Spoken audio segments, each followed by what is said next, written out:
சாமியை, அதாவது கருப்பண்ண சாமியை எப்படி அழைச்சா நம்ம உடம்புல வந்து இறங்குவாரு, சாமி அழைத்தால் எப்படி வரும் அப்படின்னு பொதுவாக சொல்லிடுவோம்.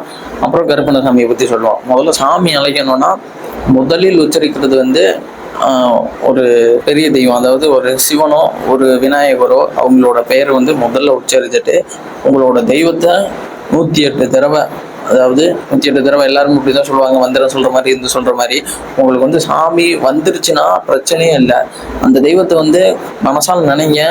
அந்த தெய்வம் செஞ்ச நன்மைகளை, அதாவது நமக்கு வந்து வாக்கு கொடுத்து ஒரு வாக்கு நடந்திருக்கும், அதெல்லாம் நினைச்சு இந்த வாக்கெல்லாம் நடத்தி கொடுத்த சாமி எங்கே போயிட்ட அப்படின்னு ஒரு கேட்கும்போது அந்த சாமி வந்து அப்படி வந்து உள்ள வந்து இறங்கும். எனக்கு நடந்ததெல்லாம் அப்படியே உங்களுக்கு சொல்றேன், அப்படியே கேட்டுக்குங்க. அப்புறம் வந்து ஏதாச்சும் ஒரு பிரச்சனைனா இருக்கிறது உண்மையா இல்லையா அந்த மாதிரி டைம் நம்ம சொல்லும்போது அப்போது சாமி வரும். இல்லைன்னா நம்ம கோயிலுக்கு போயிட்டோம்னா என்னப்பா உன்னை தேடி வந்திருக்கேன் என்ன அப்படின்னு கேட்கும்போது அப்புறம் அந்த டைம் வந்து ஒரு சாமி வரும். இல்லைன்னா பேரை சொல்லி கருப்பா அப்படின்னு சொல்லிட்டு ஒரு ஒரு இந்த வார்த்தை சொல்லும் போதே அந்த ஒரு அருள் வந்து டக்குன்னு வந்து உள்ளேக்குள்ள இறங்கும். அந்த வார்த்தையில வந்து ஒரு என்ன ஒரு சக்தி இருக்கும். நம்ம சொல்லும் போது அந்த முழு கவனமும் அந்த சாமி மேல கொடுத்து எழுக்கணும். அப்படி இருக்கும்போது அது ஒரு என்ன சொல்றது, அந்த சாமி வந்து அருள் வந்து உங்களுக்கு எவ்வளவு இருக்கோ அதை பொறுத்து தான் அந்த இது வரும்.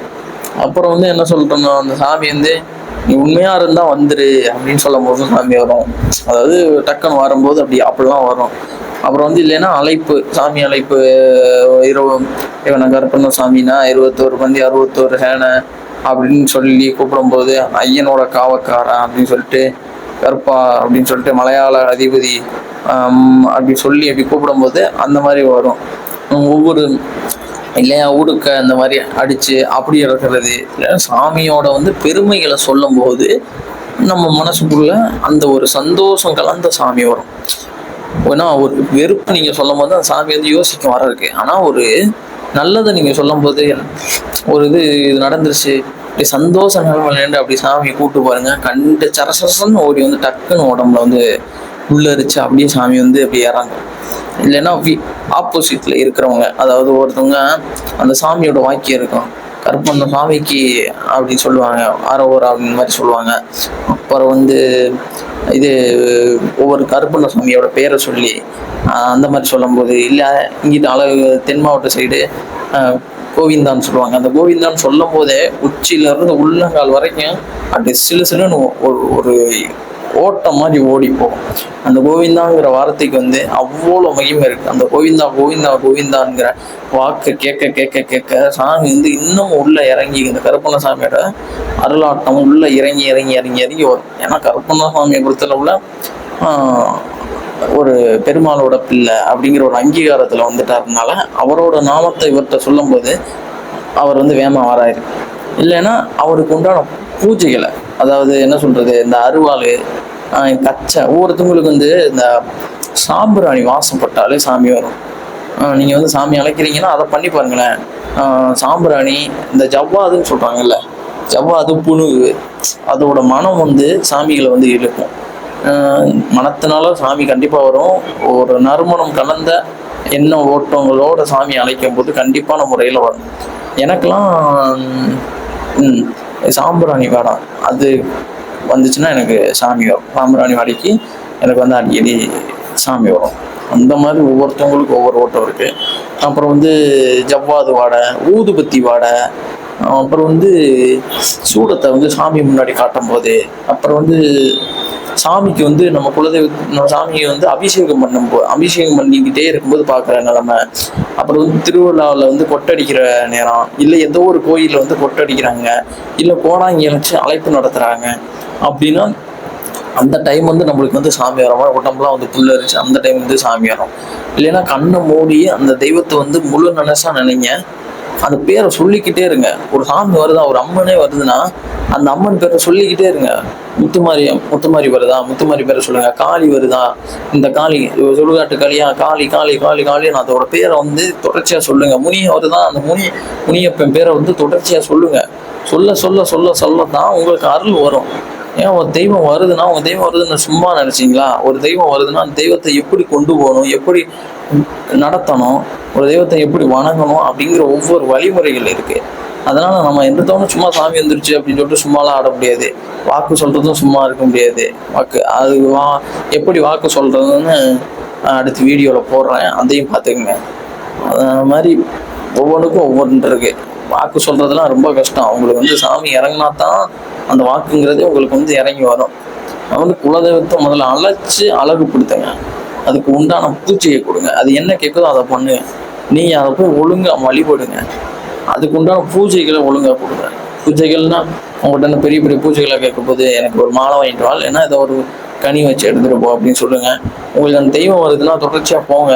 கனி வச்சு எடுத்துகிட்டு வந்து உங்கள் வீட்டில் வந்து வெள்ளிக்கிழமை தெய்வம் பக்கத்தில் இருக்கா, இல்லை உங்களுக்கு ஒரு கருப்பசாமி இருக்குதா, பக்கத்தில் உள்ள கருப்பசாமி கோயிலுக்கு போங்க. அங்கே ஒரு மாலையை வாங்கி போடுங்க.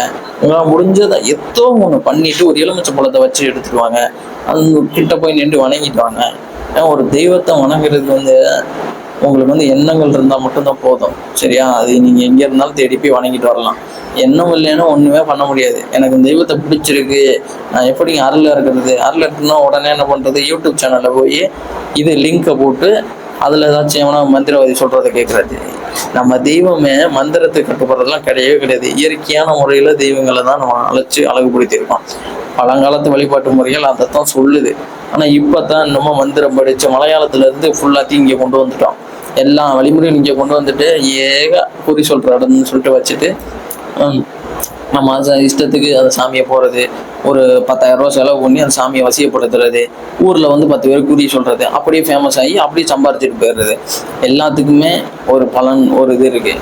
இயற்கையான முறையில் ஒரு தெய்வம் இறங்குறது வேற, நீங்களாம் ஒரு தெய்வத்தை அழைக்கிறது வேற. நீங்களாம் ஒரு தெய்வத்தை அழைக்கிறீங்கன்னா அது உங்களோட தெய்வம், நீங்கள் தொடர்ச்சியாக வணங்குற தெய்வமாக இருக்கணும், இல்லை உங்களோட இஷ்ட தெய்வம். ஒரு தெய்வத்தை செயற்கையான முறையில் அழைக்கிறீங்கன்னா அது நிரந்தரம் அல்லாத ஒன்று. அதனால் உங்களுக்கு எந்த பாதிப்பும் வரக்கூடும். இது வந்து உண்மையான ஒன்று. ஒரு தெய்வம் வந்து உங்களுக்கு தேடி தானாக வந்துச்சுன்னா அது வந்து நீங்களே போக சொன்னாலும் அந்த தெய்வம் போகாது.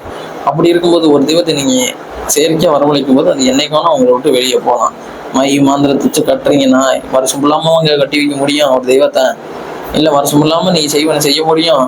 ஏன்னா உங்களுக்குன்னு ஒரு காலம் வராதா? எங்களை அழிக்கணும்னு நினைக்கிற உங்களை அழிக்கிறதுக்கு நாங்கள் வணங்குற தெய்வமே உங்களை திருப்பி அடிக்கும். அதை பற்றியும் அது உண்மையான ஒன்று. நான் வணங்குற தெய்வம் எந்த தெய்வமாக இருந்தாலும் சரி, உங்களுக்கு நல்லா இருக்கிற வரைக்கும் நீங்கள் நல்லா இருப்பீங்க.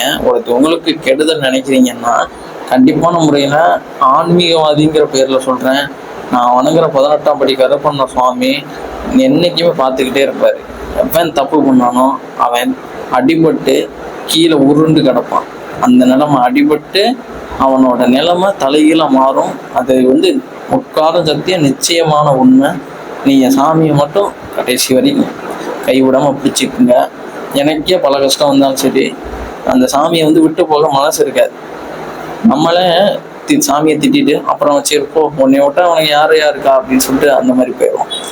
அது மாதிரி நீங்கள் வந்து ஒரு கஷ்டத்தையும் தாண்டி வரும்போது தெய்வம் வந்து உங்களை வலுப்படுத்தி கட்டமைப்படுத்தி ஒரு உருப்படுத்தி உங்களை கொண்டு வந்து அப்படியே உங்கள் உள்ள இறக்கி அதற்கு உண்டான முழு ஆக்கத்தையும் ஒரு உருவாக்கத்தையும் உங்கள்கிட்ட கொடுத்து உங்களை வந்து நெறிப்படுத்தி கொண்டு வந்துடும். தெய்வத்தை பொறுத்தவரை அது வந்து சத்தியமான உண்மை. எல்லாரும் எல்லா தெய்வத்தையும் வழிபடுவான். நான் ஆண் தெய்வத்தை பற்றி தான் சொல்கிறேன்னா எனக்கு ஆண் தெய்வம் தான் வருது, அதனால் சொல்கிறேன். பெண் தெய்வத்தை பற்றி இதே வழிமுறைகளாக இருக்குமா என்னன்னு தெரில. பெண் தெய்வங்களுக்குன்னு ஒரு வழிமுறைகள் இருக்கும், அதை பற்றி அடுத்த வீடியோவில் போடுறேன். உங்களுக்கு வேணால் இந்த வீடியோ இதில் கமெண்ட் பண்ணுங்கள், அதை பற்றி அடுத்த வீடியோ போடுறேன். அதே மாதிரி நம்ம வீடியோ பார்க்குற வீடியோ வந்து கடைசி வரைக்கும் பார்க்குற ஒரு அதாவது ஒரு 10 நண்பர்களுக்கு வந்து இலவசமாக குறி, அதாவது கருப்பசாமி குறியை வந்து அறிமுகப்படுத்தலான் இருக்கோம்.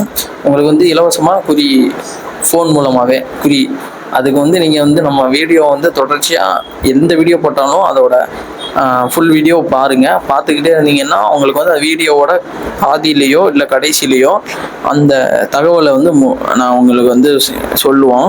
அதை வந்து நீங்கள் வந்து வீடியோ பார்த்தீங்கன்னா தான் உங்களுக்கு தெரியும். அதனால் ஒரு வீடியோ சொல்லிவிட்டு நான் பண்ண மாட்டேன்னு சொல்லாதீங்க. எல்லா வீடியோ கடைசி வரைக்கும் பாருங்கள். ஒவ்வொரு வீடியோலையும் நாங்கள் அதுக்கு உண்டான பதில் சொல்லுவோம். ஒரு வீடியோவில் எந்த ஊரில் நடக்கும்னு சொல்லுவோம். ஒரு வீடியோவில் என்னென்னது எப்படி குறிய நடக்கும், எங்கெங்கே நடக்கும், எல்லாத்தையும் பற்றியும் உங்களுக்கு அடுத்தடுத்து சொல்லுவோம். எல்லாம் தொடர்ச்சியாக இணைஞ்சிருங்க. கருப்பன் பெருமை, நம்ம கருப்பன் பெருமை இந்த சேனல் வந்து உருவாக்குனது கருப்பண்ணசாமியோட புகழை வந்து மக்களுக்கு எடுத்து கொண்டு போய் அவங்களுக்கு இதை பற்றி தெரியப்படுத்தணும்னு சொல்கிற ஒரு நோக்கத்தினால தான் எடுத்துப்பட்டோம். கருப்பனோட வரலாறு, அமைப்பு, அம்சம், அப்புறம் வந்து எப்படி அழைக்கிறது, எப்படி வந்து அவர் வணங்குறது, எப்படி அவரை வந்து கும்பிடுறது, எப்படி கும்பிட்டா அவர் வந்து எங்களுக்கு வருவார், எனக்கு பிடித்த தெய்வம் அப்படிங்கிற ஒரு நோக்கத்தில் இந்த சேனல் உருவாக்கி இன்னைக்கு கருப்பனோட ஆசியோட 18ஆம் படி அழகர் மலை 18ஆம் படி கருப்பண்ணசாமியோட ஆசியோட இன்னைக்கு தொடர்ச்சியாக நாங்கள் கொண்டு போய் இருக்கோம். தொடர்ந்து உங்கள் ஆதரவை கொடுங்க. நன்றி, வணக்கம். அழகர் மலை 18ஆம் படி கருப்பண்ணசாமி சரணம் கோவிந்தா.